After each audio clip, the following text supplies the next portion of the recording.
Today we have Chris from Chrissy's Pizza joining us on the podcast today. Welcome to the How You Slice It show. I'm your host, Bruce. Chrissy's Pizza does a tremendous job of marketing on Instagram, and I was always fascinated about how he started his pizza shop. It's only 400 square feet in Greenpoint, Brooklyn, and he started making pizza at home before the pandemic. And this is one of the stories that started before the pandemic. Then he worked with people like Andrew Bellucci. He worked at Lindustry to perfect not his dough recipe, but the art of making pizza in a pizzeria. And now he's opened up Chrissy's Pizza about a year ago, and it's doing great. He's pretty busy. It's only 400 square feet. He's selling out most nights. And it's fascinating to hear his story about how he got started and what his thought process is from starting making pizza at home and why he's making the style of pizza that he's making. Very interesting story that relates back to his dad and the family part of the business, which is what this business is all about. And I think you're really going to enjoy this episode. I did. I can't wait to go visit Chrissy's Pizza when I'm in the city next time. But for now, let's get into the podcast with Chris from Chrissy's Pizza right after these words. Slice has something great. It's called Slice Referral. Slice.com/referral. If you want to make up to $2,000 just by referring your pizza friends to sign up for Slice, you can make $500 when they sign up for online ordering, and then an additional $1,500 if they sign up for Slice family membership or the point of sale system. This is a great way for you as the pizza shop owner to make some extra money just by telling your friends about Slice. Great point of sale system. The family membership also has phones, boxes, online ordering, a website, all that stuff that's going to help you kind of not have to worry about the tech or the phones answering, because that's a big pain in the butt. We all know that. And if you're a pizza shop owner, you do as well. So sign up for that and then tell all your friends about it. Go to slice.com/referral. There'll be a little sheet in there. You have to fill out some information about your friend and what the name of their pizzeria is. And then when they process their first order, boom, you get paid $1,500 or $2,000 just by referring people you know to Slice. Again, slice.com/referral. That's where you send them.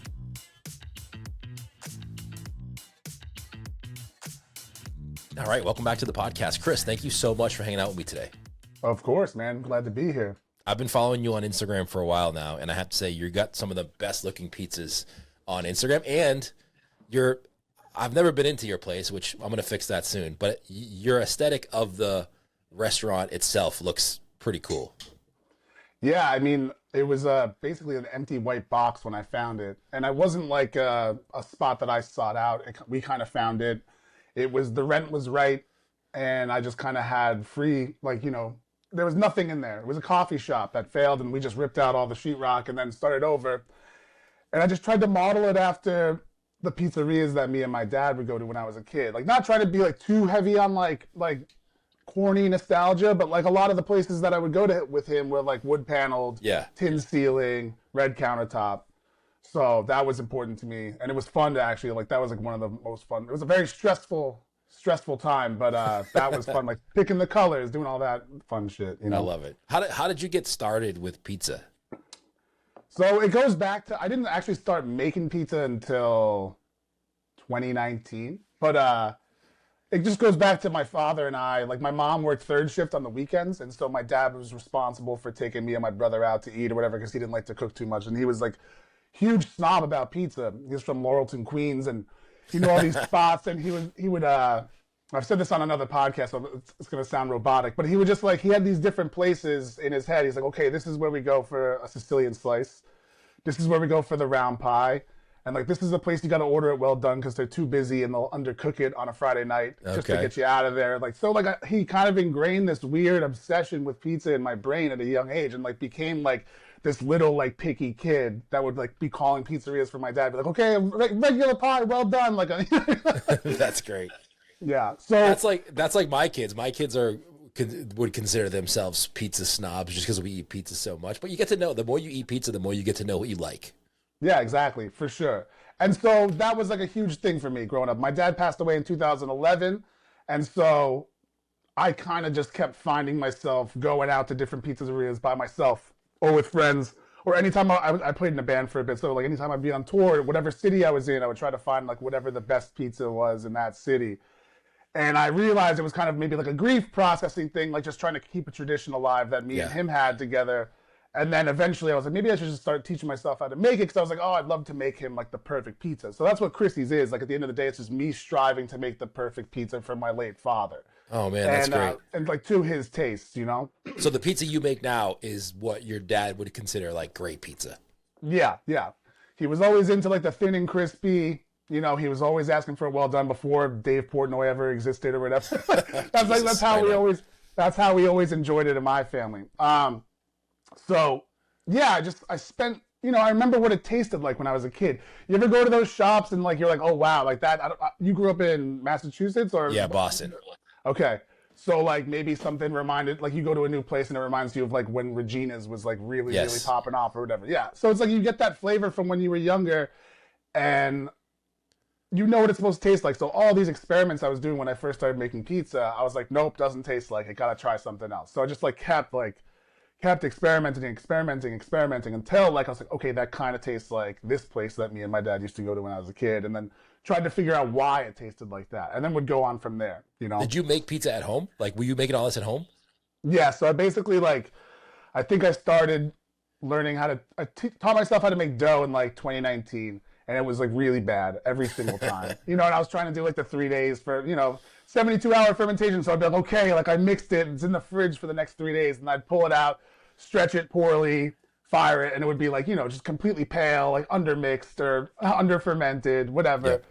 And just throw it in the garbage or whatever and just be pissed at myself all night.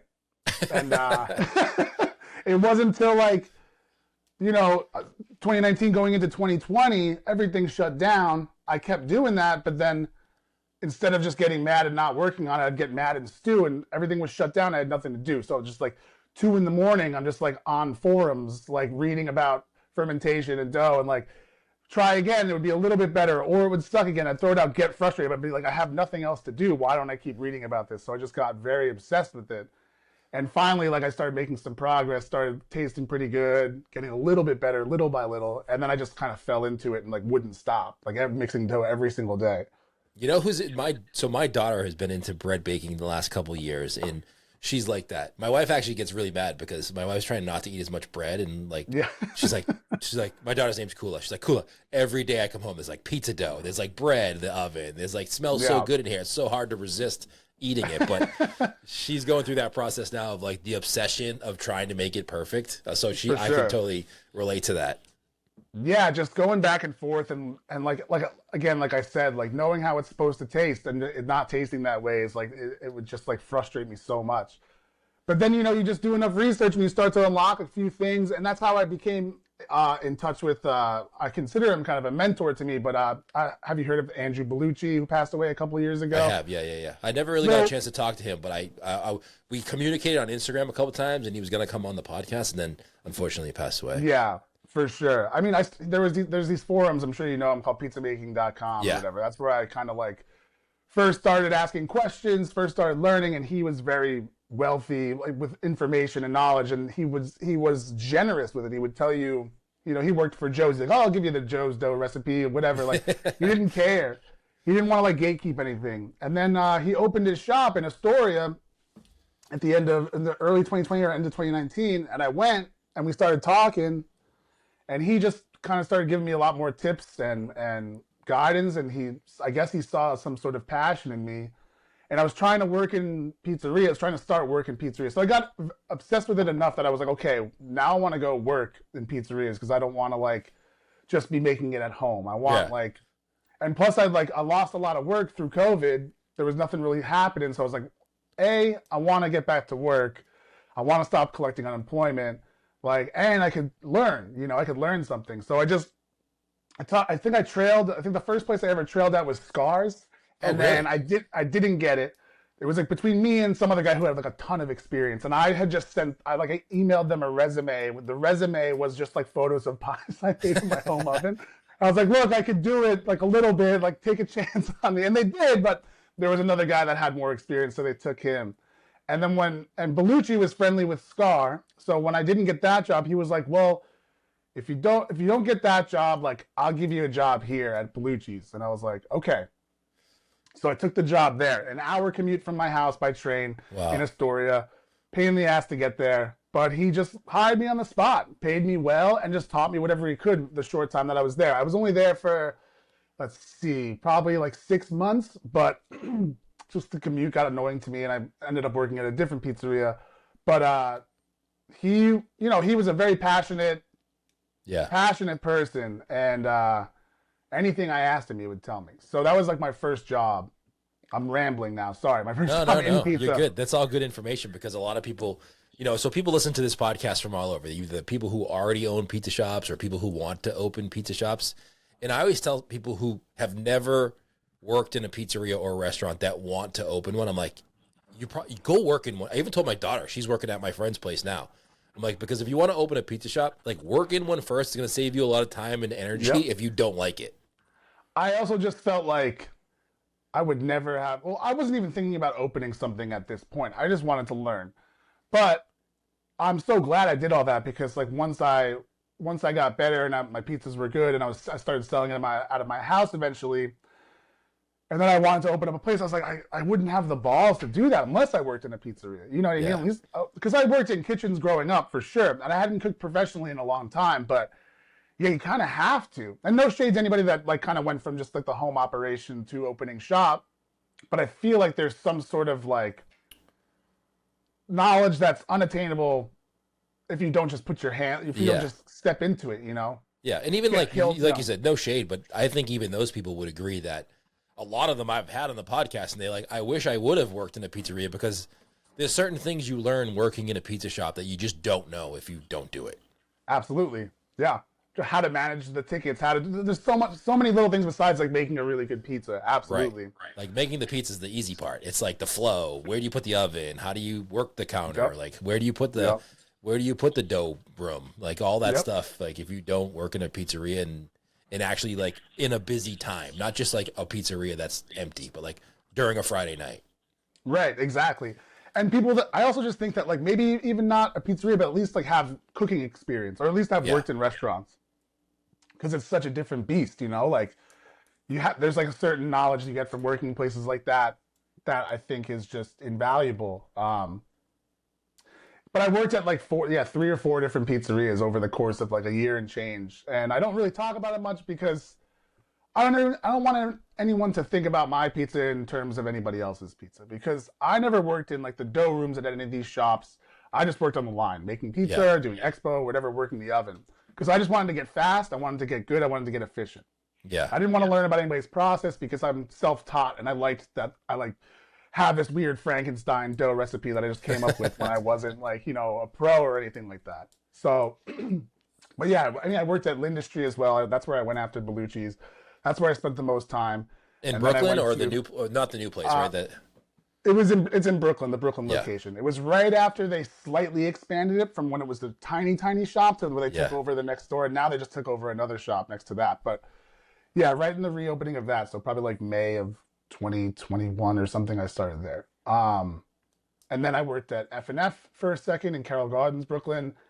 And then, and that's when I started selling it out of my house after that. How did you start selling it out of your house? Well, working at these places, I found myself not working on my own stuff as much. You know what I mean? Not enough. I was working, like 10, 14-hour days, 4 days, 5 days a week sometimes. And then when I got home from that, the last thing I wanted to do was like mix dough. Right. So at the tail end of it, at F&F, I think I was just like, man, I want to like, people have had it at my house. My friends had made it for my friends. And they were like, you should really sell this, man. And I was like, I don't know. Like, I don't have the balls to do that. Then eventually they convinced me and I just kind of quit. I just quit. I had some money saved up and I quit. And I was like, let me just try this and see what happens. So I mixed a batch of dough and I made tomato pie, like Philly, like style tomato pie, like bakery pizza, just to like hand out slices to some friends. And I just put something on my Instagram, my personal Instagram, that was just like tomato pie, just like come by the house and pick up a slice or whatever. Because it was easy because you could serve it cold, and I would just drizzle it with olive oil, hit it with some Sicilian oregano. And everybody loved it. And then I was like, okay, let me try doing like a pre-order system where I make these round pies and just have time slots where my friends can choose. And so that worked out. That filled up pretty quick with my friends. And then then word kind of spread, and I started doing it every Monday. And I would do like 20 pies a night. And it was great. It was just like all my friends around the city would come, pick up a pizza at a certain time, or come. And if I was close enough with them, they could come upstairs into my apartment and sit and eat it in my living room or whatever. And it kind of just started getting crazy. Like word started spreading. And then the thing that really kind of like shot it up was like lots of strangers started finding out about it. Yep.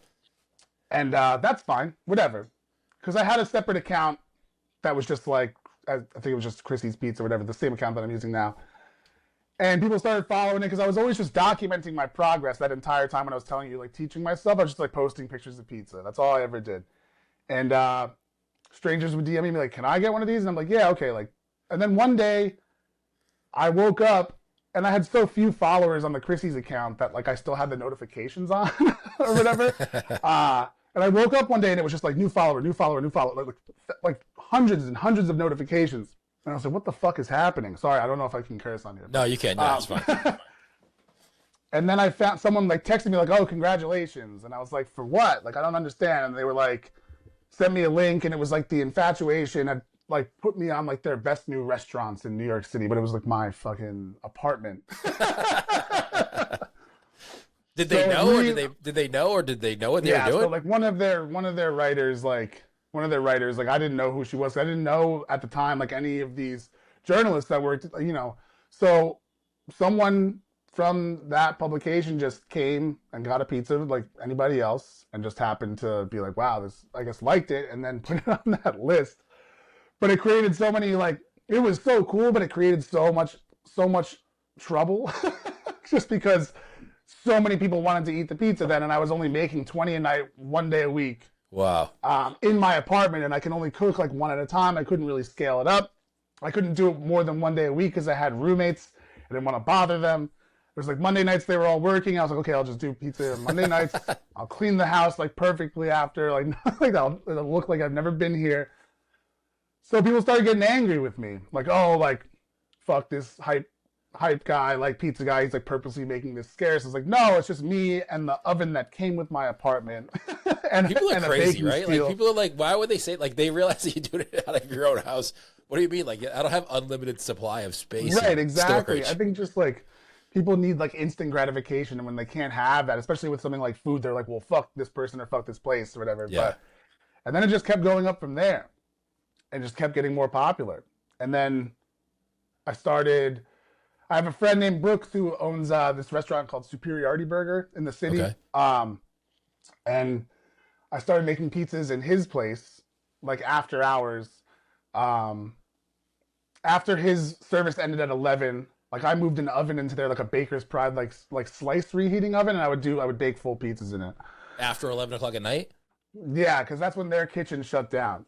And I did something right before that at the old Superiority Burger space, where it's like a similar time slot system like I was doing out of my apartment, but I just had like a better oven, and I was able to do a little bit more, but it still wasn't enough. I was doing like 60 a night or something like that, 3 days a week.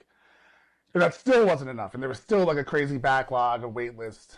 And then that didn't work out over there, and then I started doing this. I was just trying to make pizza any way possible. And it pissed people off because I could only do it in these weird ways where it's like time slots, pre-orders, or whatever. Like I don't have a restaurant. So, and then I was like at my friend's restaurant after their service ends at 11 o'clock. And they're like, oh, I have to come to this restaurant at 11:30 at night to eat a pizza. And I was like, yeah, if you want, you don't have to eat it though. You don't I just want to make it. You know what I mean? So I did that for a little while. Yeah. So if you scroll back on your Instagram all the way, like I'm scrolling down, all those pizzas in the beginning from like 2021 are from your apartment? Yeah. That's just from my home oven. Wow. They look pretty good from your home oven though. What, were you just using a regular home oven, like electric? Yeah, no, it was a gas oven. I think what helped a little bit is that it had no window. There's no glass window on it, so I think it retained heat a lot better. And I would just crank it on the broiler and just preheat it for like 2 hours. Were you using a bacon steel or something? Yeah, like a pretty thick one that I found on eBay, like an off-brand one. Yeah, those work pretty good in the baking steels work pretty good in the home oven if you let it heat up enough. I think so. Yeah, I think also it just depends on the oven. I think some of them can get pretty hot. Like like the temperature gun I would use on the steel would read like 625 at times. So like Really? yeah, I don't think even it's like the floor temperature, not the ambient temperature, but Yeah. it would get pretty hot. Yeah, my So oven sucks. My oven doesn't get above like 490, and it doesn't. oh really? Like I can't. The bottom, like if I use a baking steel, I can get the bottom pretty good, but it doesn't. It doesn't go to the top. Like yours looks pretty good. I probably got to use a broiler a little bit.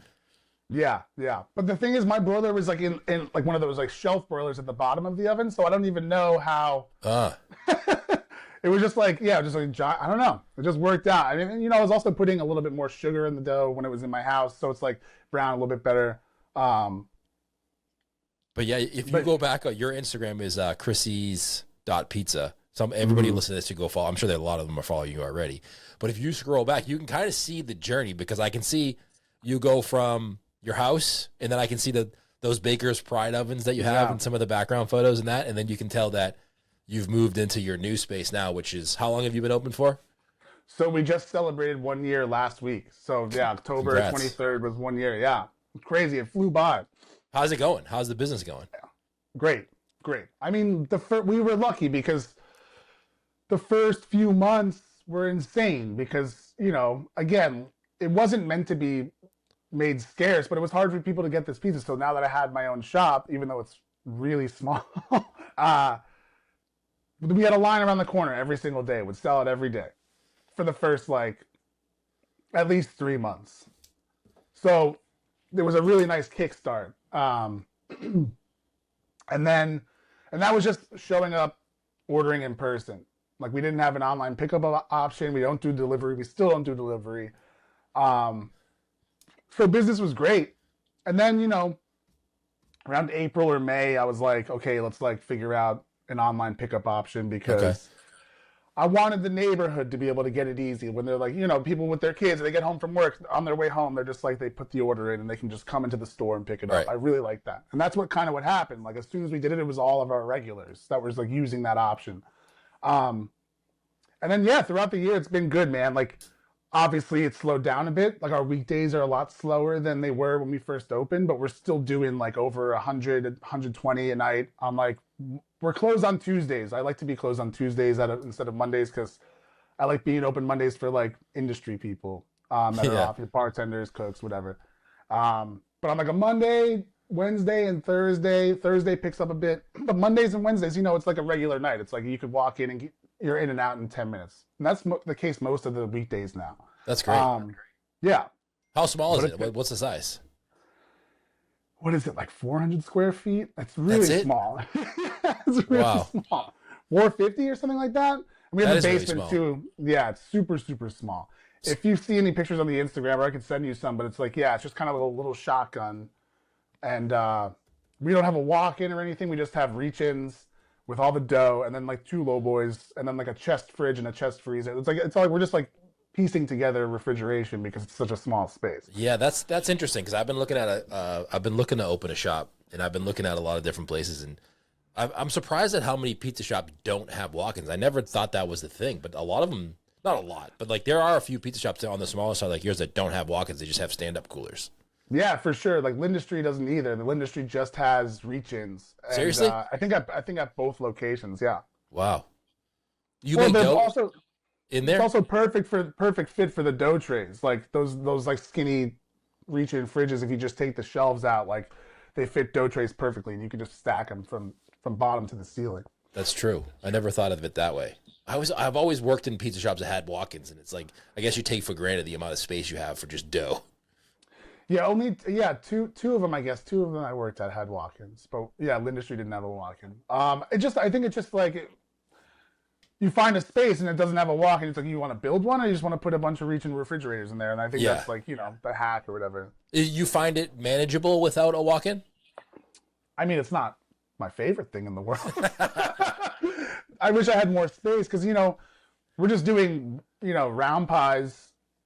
We're doing now we're doing a few more options, but when we started, we were just doing regular pepperoni, tomato, and a weekly special. So 4 different pizzas. Now there's probably like 5 or 6 on the menu, sometimes 7 if we're doing 2 different specials. But okay. Yeah, most of the fridge space is just for dough, for that dough.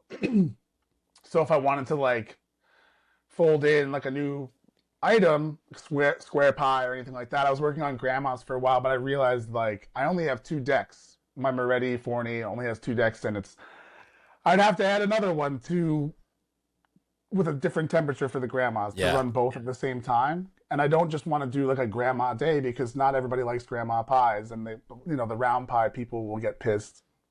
And then I don't even know if I have the electric capacity for another day. That's like another thing. I think I'm kind of maxed out. Yeah. So you only sell pizza? Just pizza and drinks, yeah.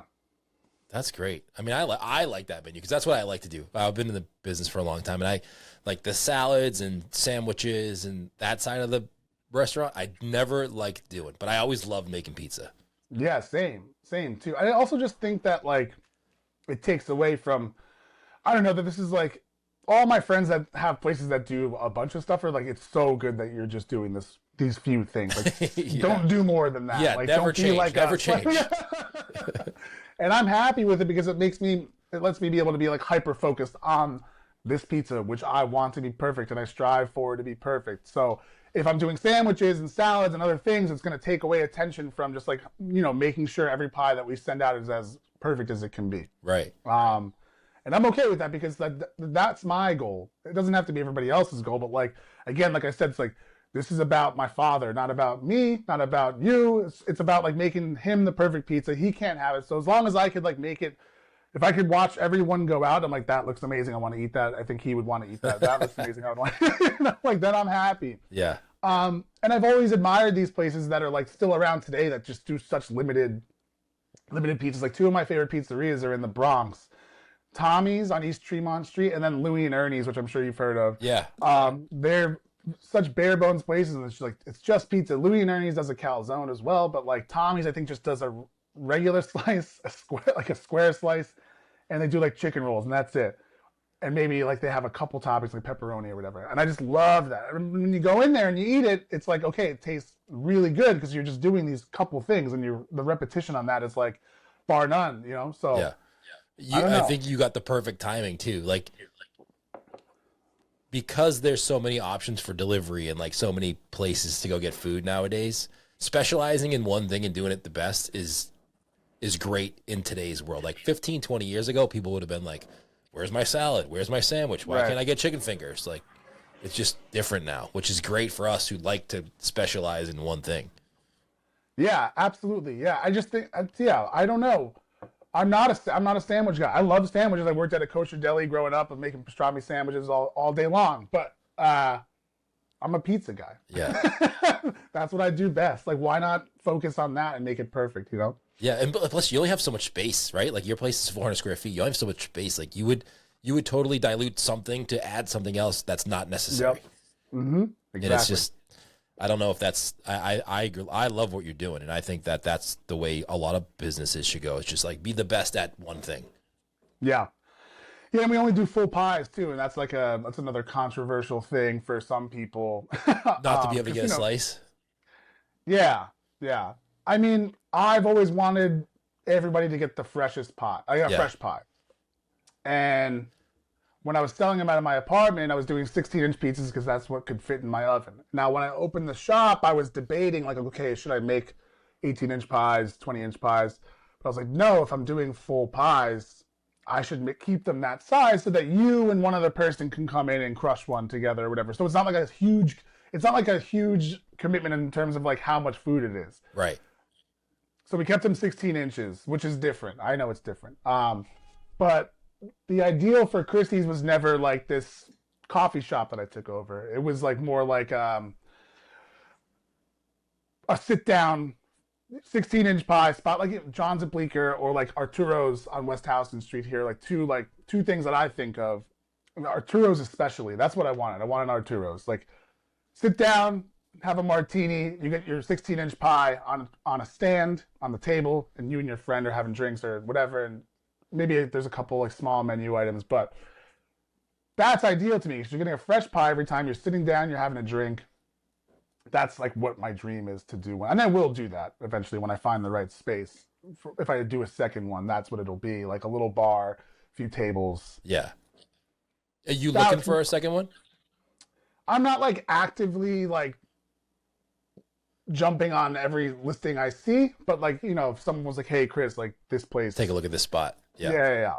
Yeah. I'm not opposed to it. Would you sell? Again, would you like transfer the whole thing, or would you keep the original? No, I'd keep it. It's too good. Like the rent is right. I also signed an 8-year lease, so it's cool. I like that it's there, and the neighborhood really likes that it's there. You know what I mean? Like all of, like, you know, I'm walking down the street after service, going down to like the local bar to have a drink at the end of the night, and I'll get stopped by like people be like, "We love your pizza," and it's crazy because like I played in like a semi-popular like punk band for years and years, and you know I've gotten stopped on the street for that like maybe twice or 3 times, but now that I have this pizzeria, it's like every day I'm walking around my neighborhood. Someone's like, that's a good thing. It's cool. It's a strange feeling, but like it's cool that like the neighborhood that I'm open in, people care about it and like it, and then they're happy that I'm there, and that's the people that I care about pleasing. Not the people that are like, oh, like this bullshit hype place open in Greenpoint, whatever. It's the people that live in the neighborhood that are like, no, we understand what you're doing. It's great, and we're happy that you're here, you know? Especially in such a pizza-heavy city like Brooklyn or New York. Yeah, there's 2 other pizzerias within 2-block radius from me. It's crazy. What kind, are they like not similar to yours though, right? There's this one called Tony's that's been there forever. So if they were mad at me when I opened, fine, because they've been there since the 70s. Right. But it's a different thing. And then there's another guy a block or 2 away that opened a couple months after me. But I think that we signed our leases around the same time. But he's doing like a sourdough thing, and he's doing slices. I'm not doing slices. You're just doing whole pies. Yeah, and you're not like, you know, it's not like you have 500 pizzas that you could sell at night. You're very limited to your capacity of the place. Yeah, on like a Saturday, I think our cap is like 220. That's how many pizzas the oven can do, right? It's how much dough I can store. Yeah. Right now. But that's not bad for me, honestly. Like if I can make 220 perfect pizzas a night. That's great for 400 square feet and like just selling pizza. Like that's the dream. Yeah. I think a lot of people listening to this podcast, we wanted to have that, you know, like have that. I mean, I don't know what other busy shops do on a night. I'm sure like a Lindustry probably does like 400 pizzas a night, but they have a giant space, whatever. And like, you know, 4 decks. Yeah. I think I went into Mama's too. The new one in the West Village. Yeah. And he has 6 Pizza Master ovens. I saw them. They're all like lined up next to each other. Yeah. Right? He probably does like 500, 600 pizzas a night on a busy night. I was there on Tuesday. Yeah. West Village is just like always crawling with people. It's like the craziest foot traffic. Yeah. It's all tourists and rich people. So yeah, true. Yeah. A lot of pizza. Exactly. Well, Mama's 2 is like right here, and they're right around the corner. The new Lindustry's there too. They got like 2 powerhouse pizzerias in one like little block there. Yeah, it's crazy. And I'm sure they both feed each other too, because like I'm sure I remember when they both found out that they were like opening near each other, and I was like, oh, is this going to be like pizza wars or whatever? It's like, no, like just like people are just going to go to both. Like they're going to go try a slice of Lindustry. They're going to go try a slice of Mama's too. Yeah, so I think you are the same way, right? Like you become a destination place if people go to Brooklyn. Yeah, I think so. Some of them. Yeah, for sure. Lots of people coming in Ubers and stuff like that. And we don't really have seats, so they have to really want to come. It's just, we have like a standing counter. So I think that like maybe like 1, 2, 3, 4, 5, maybe 6 people could be eating at a time in there. But there's no stools. It doesn't seem to stop people in New York City though. No, it doesn't. And there's a huge like city bike dock right outside of our shop that people will just like put the pie on like a bike basket and just eat there. And there's like, you know, there's a lot of supportive neighbors. There's this bar called Lisa and Vito, like across the street from us, that has a sign in the front of their window that says like, yes, you can eat your Chrissy's pizza here with the purchase of a drink. So it's like That's if you great. Buy a drink, you can eat your pizza in their bar or whatever. It's cool. That's fantastic though. Like you seem like you've built a good following and you've done it over time slowly. It's not like it just happened all of a sudden for you. Yeah, for sure. People are like, a lot of people have asked me like, how'd you get so popular? Or how'd you get so many followers? It's like, I don't know. I just posted pictures of pizza. Yeah. I really just did. If you scroll through the Instagram, there's no like reels. There's no like crazy things of like me talking, videos or anything like that. It's just photos of pizza. You've done the anti-marketing thing Yeah, I just didn't really care. Or I wasn't trying to go viral or anything like that. Yeah, All that stuff happened naturally. Like, you're like proud of your product. Yeah, and, yeah, I love the pizza. Maybe I know how to take a good photo of it I know how to use the iPhone in such a way where I know where to put the pizza in a certain light to make it look cool, like, or good or appetizing. But besides that, it's all just, yeah, pictures of pizza. I don't know. I think your pizza's like really well done too. You can tell you make a good pizza because, like we talked about, I don't know if we talked about it before we were recorded, but at this point in our lives, you've seen enough pizza and made enough pizza where you can kind of tell what a good pizza is by a good photograph of it. And Yeah. I think that there's some pizza out there that's not very photogenic. Yeah, it's true. But It's I think true. yours is. I appreciate you saying that. I mean, I think it is too. Yeah, a lot of people have been like, this looks like the platonic ideal of pizza. Like, Yeah. but that's how I want it to taste too, and that's the best part is when someone comes in that's like, oh, I've been following you forever. I've been meaning to try it forever. I'm so happy to be here, and I'm okay. Like, we'll just see what you think, or whatever. And I'm standing there, and whatever. And they're finishing their pizza, and I'm like, how was it? They're like, it's even better than I thought. And then that's like where I'm just like, okay, fuck yes, like we're doing something right here. That's great. Do you still tweak your recipe or is it set?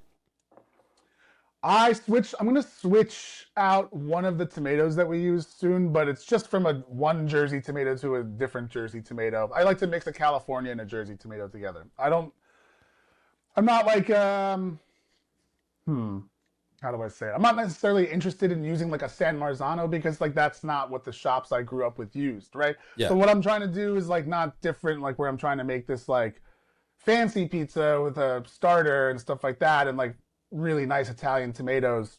I'm trying to do a really, really, really good version of like the shops that I grew up with, which I don't think that a lot of people are striving to do. But I think it's important to preserve that flavor because it's going to change over time. Because you have like, and this is no shade to any of these places, all their pizzas are amazing, but these like, people call them like New York 2.0 or like New York style pizza. And it's delicious, but it doesn't taste like those old school shops with like the orange booths and those shops when they were good, the really good ones, like I think it's so important to have that flavor preserved. So what I'm doing is I'm trying to use certain things that these shops used, but also using like better finishing cheese, better pecorino romano, like, better mozzarella. But in terms of tomatoes and stuff like that, I'm trying to keep it try to keep it domestic. I try to use a California, but I like, from the East Coast, so I use a Jersey as well. And I like the sweetness of a California tomato and like the kind of like more like robustness of like a Jersey tomato together. Mixing it together is nice. But in terms of the dough, it fluctuates sometimes. A little bit more water, a little less water, but I have it pretty dialed in. My dough production team has it pretty dialed in. So it's actually been better than ever, especially now that it's cooling down a little bit. We can control it a little bit better. Because we have to pull out a lot of the dough at one time to put the next day's dough in the fridge where today's dough was. Because we do like a 2.5 day fermentation. So then it's just like, okay, we have this out for this amount of time. So we do a lot of like putting dough back in the fridge, in a different fridge or whatever. But right now I think the dough is at like the best it's ever been. Do you change the flour at all? Or you just use the same flour all the time? Same flour, one type of flour. And that must be the hardest part without a walk-in is the whole, like, pulling out the dough, pulling out the humidity in the air, if it's hot, if it's not hot. Yeah. Luckily, like, the AC is good in the basement where they're mixing because it's just like, there's vents, which is nice. There's usually, I've not really seen that before. So, like, our AC system in the basement is great. Upstairs, obviously, with the oven going, it's not so great. Yeah. Any pizzeria, you can have the best air conditioner in the fucking world. If you're opening and closing a 575-degree oven, like it's gonna be hot in there. It's gonna be hot in there. But yeah, that's like controlling that is tough. And like the walk-in with a walk-in, yeah, there's more space, so you have a little bit extra leg room or leaning room to work with. But the reach-ins, yeah, it's tough. But we made it work so far. So how big is your basement? Like, is it the same size as the upstairs? Same size as the upstairs, yeah. So that's like your storage and prep room.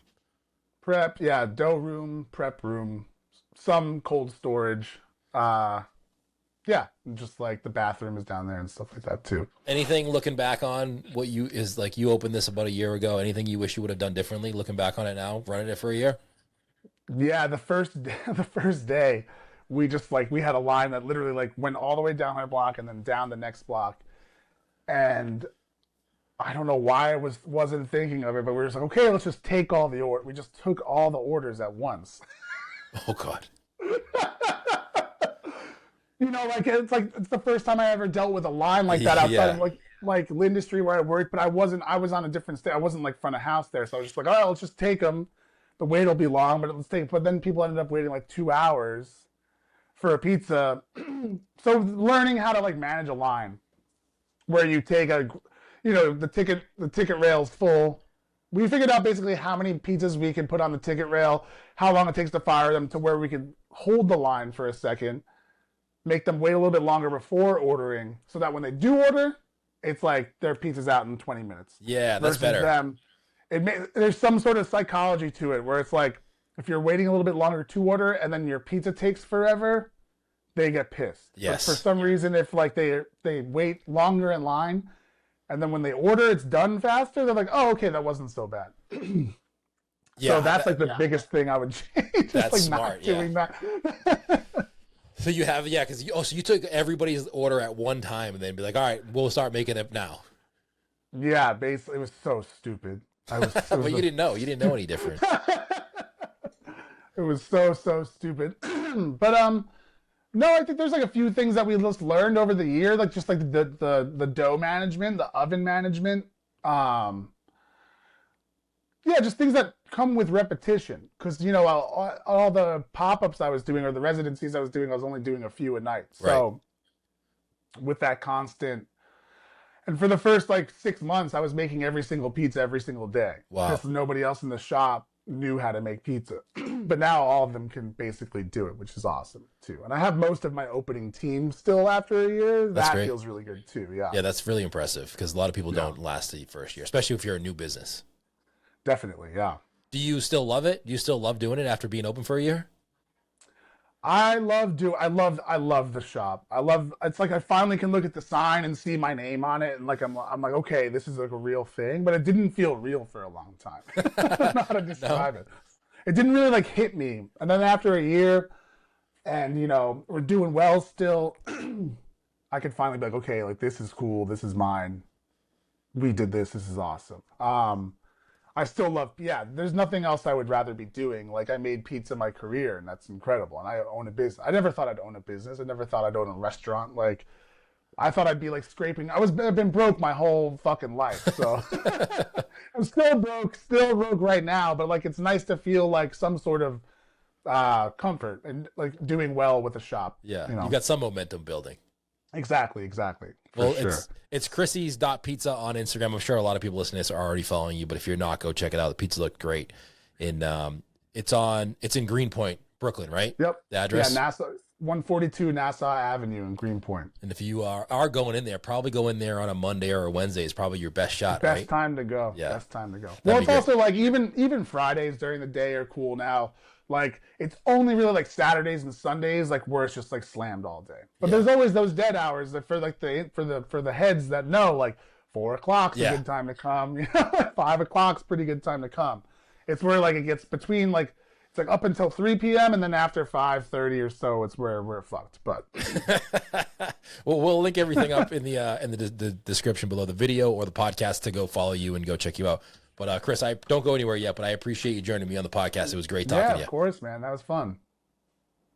All right, thank you so much for tuning into the podcast. Don't forget to hit subscribe. And as always, if you want to join me as a guest on the podcast, leave a message below, either on the audio version or on YouTube, a comment, where you're listening from, what's the name of your pizza shop. We'll either possibly invite you as a guest on the podcast, or if we're in your city, maybe we'll stop in, do one of our videos of our Pizzeria Insider series that we do. You can also check those out in the YouTube channel.